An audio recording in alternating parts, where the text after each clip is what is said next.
로팬 여러분 반갑습니다. 루테라입니다. 오늘 영상은 국대 캠프 명단과 선수들 인터뷰를 가지고 영상을 꾸려가 보려고 합니다. 먼저 국대 명단부터 살펴볼 텐데요.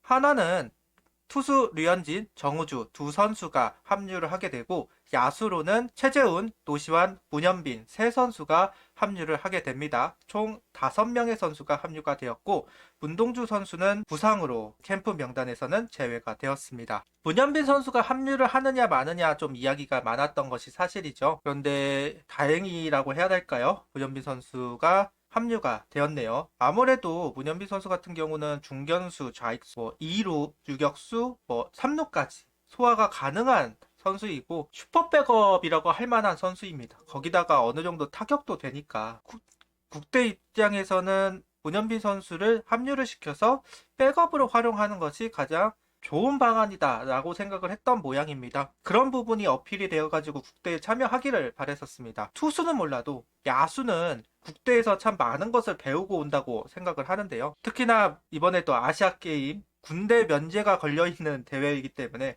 거기에 들어가기 위해서는 좀 업적이 필요하기도 하고, 그런 면에서 문현빈 선수가 합류가 된 부분이 가장 반가운 일이고, 문동주 선수가 빠진 부분이 너무나 안타까운 부분이기는 합니다. 고영표 선수가 빠진다 만다라는 이야기가 좀 있었는데, 아무래도 문동주 선수가 빠지면서 고영표 선수가 합류가 된 모양새를 갖추게 되었네요.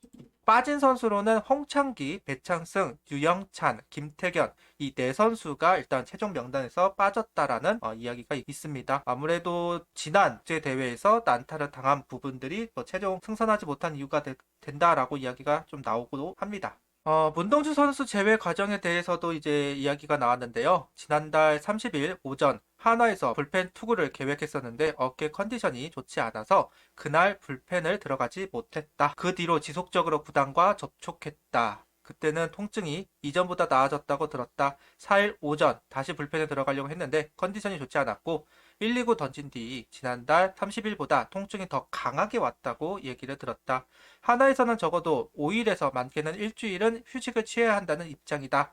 일주일 휴식 후 다시 들어간다는 것은 처음부터 다시 시작해야 한다는 뜻일 것이다. 그 과정을 생각해 봤을 때 지금 컨디션으로는 정상적인 모습을 기대하기 어렵다. 문동주 선수는 KBO에서 가장 빠른 구속과 안정적인 투구를 할 수 있는 선수다. 1라운드의 가장 중요한 경기에 전략적으로 기용할 생각이었다. 하지만 이제 문동주 선수가 없기에 다시 전력을 세워야 한다고 생각한다. 생각보다 문동주 선수의 통증이 조금 심해 보이는 건 사실입니다. 국대에서까지 제외가 될까라는 생각이 있었는데 두 번째 불펜 피칭에 들어갔을 때 통증이 좀 더 강하게 왔다는 거는 아예 재활 피칭으로 가야 한다는 이야기가 되는 부분이 있는 것이고, 앞으로 시즌을 준비하는 과정에서도 좀 딜레이가 될 가능성도 충분히 있어 보입니다. 일주일 정도 그 다음에 다시 시작을 한다고 한다면 작년과 비슷한 페이스로 준비할 가능성이 좀 높아 보이기는 하고, 어쩌면 상황에 따라서는 시즌 들어가서 한두 경기 정도는 빠질 수도 있는 그런 몸 상태인 것 같기는 합니다. 참 어깨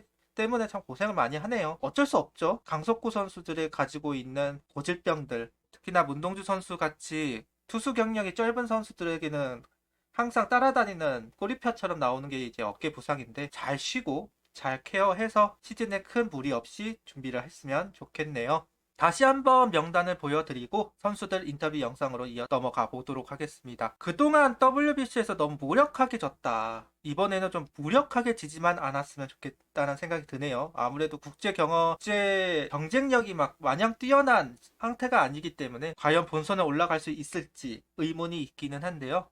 최선을 다하고 최선의 결과. 그리고 권민기 선수 인터뷰 기사가 나왔어요. 제구도 구속도 한 번에 줄었다. 아직 몸이 많이 빈약하구나 생각이 들었다. 작년에는 페이스를 빨리 올린 것 같아서 이번 연도는 조금 천천히 해보려고 한다. 뭣도 모르고 빨리 보여줘야 한다는 생각이 있었다. 캠프 때부터 시범 경기는 잘했는데 시즌에 들어가니까 힘이 떨어졌다. 어떻게 보면 슬프지만 나에게는 기회니까 내 자리를 잡기 위해 더 노력을 해야 할 것 같다는 권민기 선수의 이야기입니다. 체력 이야기를 다시 한번 하는 거고요. 안 그래도 구속이 150 이상을 찍는 선수가 아니기 때문에 힘으로 누르는 게 아니라 제구를 가지고 해야 되기 때문에 너무 구속이 안 나오면 아무리 코너로 찔러 들어가도 처맞게 되어 있는 건 사실이니까. 안 그래도 오버페이스를 한 상황에서 구속까지 떨어지니까 버티지 못했다라는 이야기를 하는 것 같고요. 권민규 선수의 역할이 필요하죠. 어찌됐든 김범수 선수가 없는 상황에서 황준서 선수가 선발을 갈지 불펜으로 갈지 모르는 상황이니 아무래도 제구력이 있는 바로 들어와서 공을 던질 수 있는 권민규 선수의 역할은 분명 필요하기는 할 것 같습니다. 최소 연봉 올라가는 건 어떻게 생각하시나요? 최소 연봉 올리는 건 좋지만 그렇게 되면 선수단 규모가 자동으로 축소될까 걱정이 됩니다. 근데요 4년 동안 동결이었어요. 올라갈 때가 돼서 올라간 거기는 합니다. 축소라기보다는 이게 셀캡 때문에 또 걱정하시는 분들도 있는데요. 셀캡도 결국은 계속해서 올리니까 그건 크게 걱정 안 하셔도 될 겁니다. 올려야 할 때 올린 거예요. 이어가서 황준서 선수 이야기가 나왔습니다. 황준서 선수와 조동욱 선수와 함께 웨이트를 하면서 몸을 키우는 집중하고 있는 단계다 라고 이야기가 나왔고 계속해서 나오는 이야기죠. 5kg 정도 들었다. 최근에 이제 뭐 몸무게가 늘었다는 이야기도 하지만 계속해서 이제 커브와 슬라이더를 완성도를 높이려고 한다는 기사들이 계속해서 나오고 있습니다. 본인이 이야기하기로는 커브 완성도가 90% 이상이고 슬라이더는 한 80% 정도는 된 것 같다는 이야기를 해요. 이 정도는 돼야 솔직히 프로 1군에서 쓸 수는 있기는 합니다. 그러니까 최소한 제구 정도는 돼야 되니까 80% 정도는 내가 원하는 곳에 비슷하게라도 들어가야 되는데 일단 황준서 선수 본인은 그 90% 이상, 슬라이더 80% 이상을 이야기하고 있고 실질적으로는 이제 던지는 걸 경기 나가가지고 던지는 걸 봐야 되겠죠. 왜냐면 그냥 불펜 피칭 하는 거하고 그러니까 타자가 있는 상태에서 공을 던지는 거하고 분명 다르니까 그리고 공격을 하러 들어온다는 그 공포심이 있는 상태에서 던지는 건 또 다른 문제이기 때문에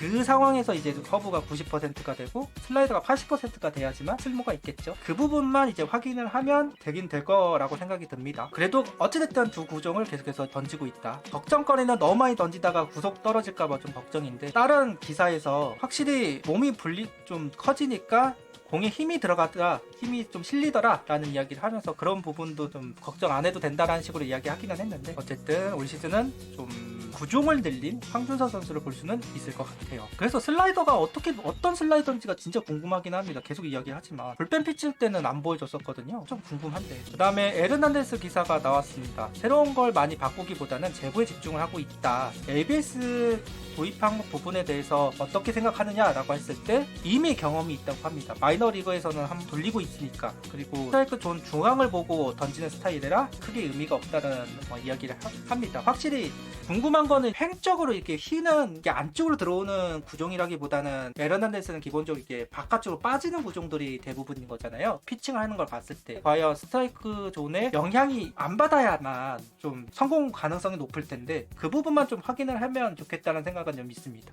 그래도 아마 시범 경기 하면서 그 부분을 체크를 하겠죠. 확실히 횡적으로 갔을 때 볼이 되는 경우가 좀 종종 보이기는 하더라고요. 특히나 류현진 선수의 커터도 보면 이게 사람 심판일 때는 충분히 잡아줄 수 있는 구종인데 ABS가 할 때는 그 앞면만 딱 타고 넘어가는 경우가 많고 그래서 안쪽으로 들어오는 투심이나 안쪽으로 들어오는 커터나 이런 것들은 상관이 없는데 바깥쪽으로 빠져나가는 공들에 대해서 좀 영향이 있는 거 아니냐는 이야기도 분명히 있습니다. 그 점만 조금 확인해 볼 필요는 있겠다. 어쨌든 투심볼로이기 때문에 투심이 볼로 판정되면 깝깝해지는 거고 그게 스트라이크로 판정이 되면 생각보다는 괜찮을 수도 있겠다는 생각은 좀 있습니다. 일단은 이렇게 기사들을 가져와 봤고요. 이렇게 정리를 하면 될 것 같습니다. 오늘 영상 여기까지 하도록 하죠.